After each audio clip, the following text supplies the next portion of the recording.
Hi everyone and welcome to Kwixand Solutions demo video for Dynamics 365 Business Central.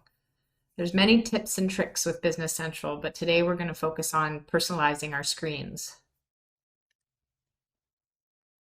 Let's start with personalizing our home screen.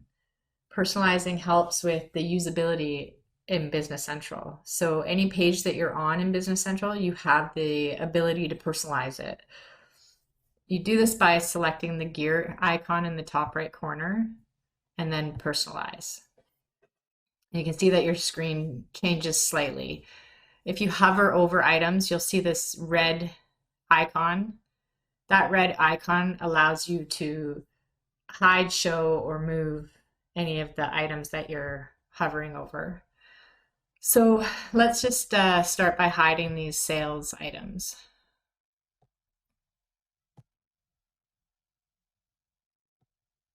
And you'll see once they're hidden, they're faded out on your screen. You can also select items to move them. So why don't we move our overdue sales invoice amount? We'll move that over to here. So you can see it moves that over. So you can do that with pretty much anything on this dashboard to customize it to your benefit to work more efficiently for you. Another great thing about being able to personalize is we'll go into the customer list. So you can see here, if we scroll over, we lose our customer name, which, you know, if you have a big customer list, that's not necessarily beneficial, right? You want to be able to see the customer name because we can't remember all the numbers.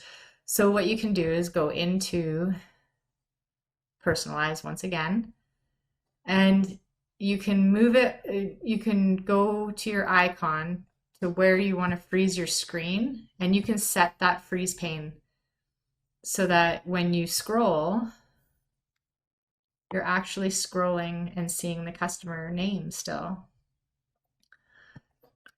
That brings us to the end of our demo video on personalization. Thanks for joining us. If you want to learn more, visit and subscribe to our YouTube channel for more helpful videos on Dynamics 365 Business Central. You can also visit us at kwixand.com for more resources and articles around Business Central. Click on the links in the description below for more details. Thanks for watching.